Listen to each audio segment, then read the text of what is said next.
Here we go, day two.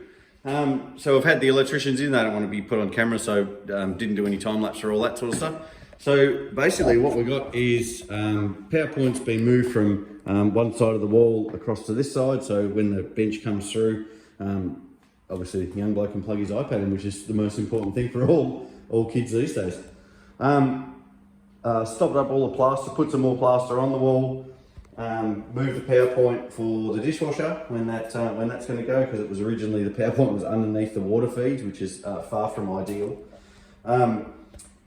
Filled in that little hole that was all around those pieces. I think I videoed that. And ripped out all the tiles and put plaster on the wall and stopped it all up. Bit of drywall for anyone that's not in Australia, I suppose.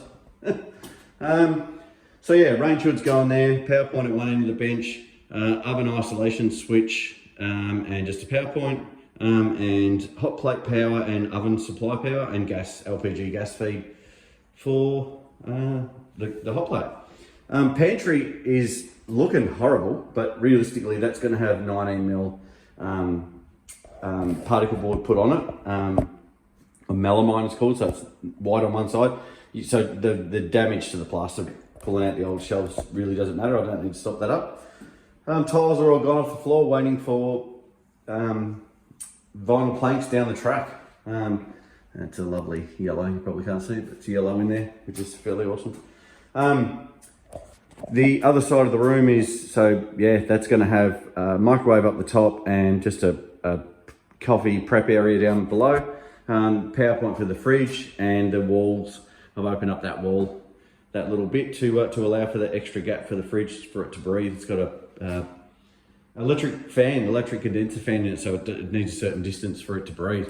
Yeah, I've just got to seal this little bit off, stop all the potential rats and stuff get in, but no, I don't think they can get through there anyway. But anyway, that's my next job for the room for day two, and then after that I will probably put paint all over the roll paint all over the plaster sheets.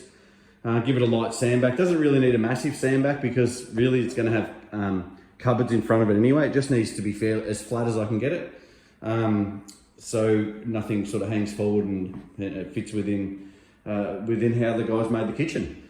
So yeah, sand it back, lick of paint once that mud all dries, and hopefully that will be ring the guy this afternoon and get it put in. Yeah. So I just want to fill in this big hole, because with the big rat shit that was on the floor, I definitely don't want a big rat coming through this hole once we get the new cupboard in.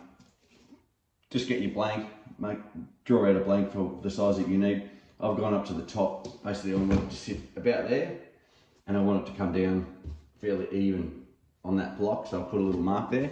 I'm sort of cheating a bit because I use my little laser, and hopefully if I can get that lined up like that, that'll be ending up where I'm going to be. So I just hold the bottom of it up into there to get where the location of these two feeds, water feeds, hot and cold feed. Just mark the center of them, and then come up to your line. As I said, I'm sort of cheating a bit because I'm using a laser, but you know, hey, it's 2026, why not? So just marking that there. Just using my plaster blade to go across that bit. Mark that. Square it off down from the top.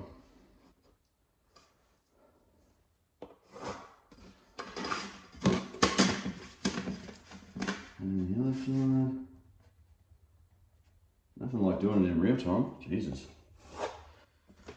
Basically, I'm just going to drill 2 circles. I'm going to push that on there. I'm going to draw my pencil around the outside, cut that out, mud it up. I'm not going to bore you with all that. That's way too much boredom. So I'll probably do it fast.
there we go, end of day 2.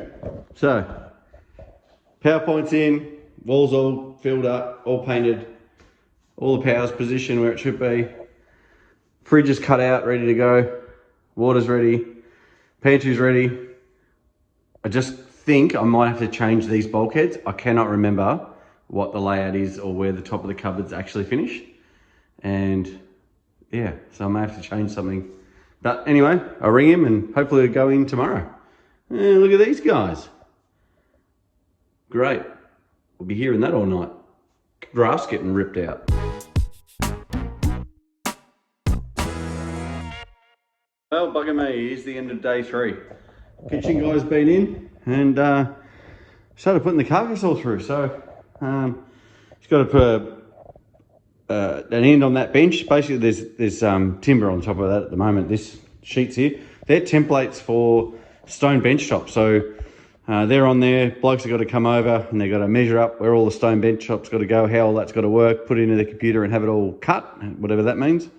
Well, whatever that means, fairly obvious what put it all into the computer and have it cut means, but anyway, he's going to come back, he's got to cut the hot plates in and he's got to cut the sink in, and then once they're all put in and once the stone bench tops are in, then we've got to get the splashbacks done. We're going to go with glass, and we're thinking we're going to go with a colour glass. They basically powder coat the back of glass and they put it all the way around the outside.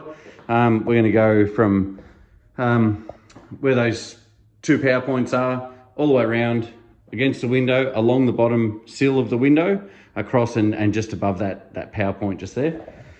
Fridge entry. So that's all in there. We've just got to get a little blank. He's making up a blank to go through there and up the back, and then a little vent that goes through, which you can move so you can get in and change your filter whenever you need to, and just blanked off all through the side there, so no rats come through, or no spiders really. Rats aren't going to come through. Just got to try and take that last bit. I took the beam out from in there. I'm going to end up putting plaster just in that little rebate all the way through, and then I've just got to take off all these little bits of mortar that's spilling through. So then hopefully I can just get plaster to just sit in nicely. And I've got a bit of help today to help to take it off. Have a crack, mate. Good one. Again. Yeah, that's perfect. You nearly smoked your head on the wall. Just do it another 1,000 times and we'll be done. Thanks, mate. There's a lot. Great.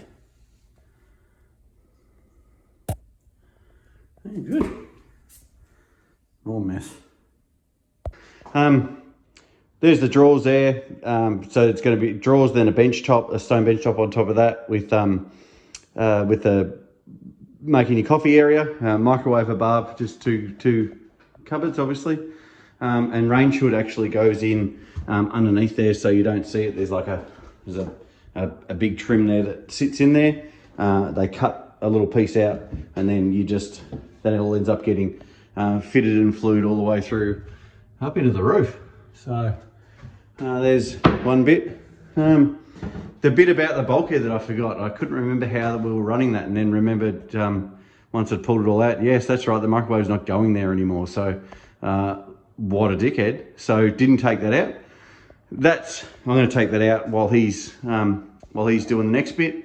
So basically that's just gonna finish all the way through, and we'll just marry up all the cornice and the top to go through.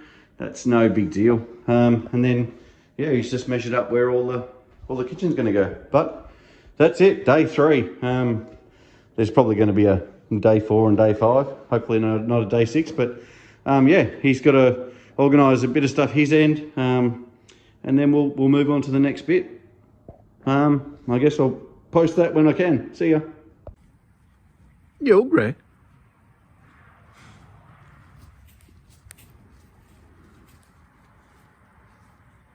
I'm free.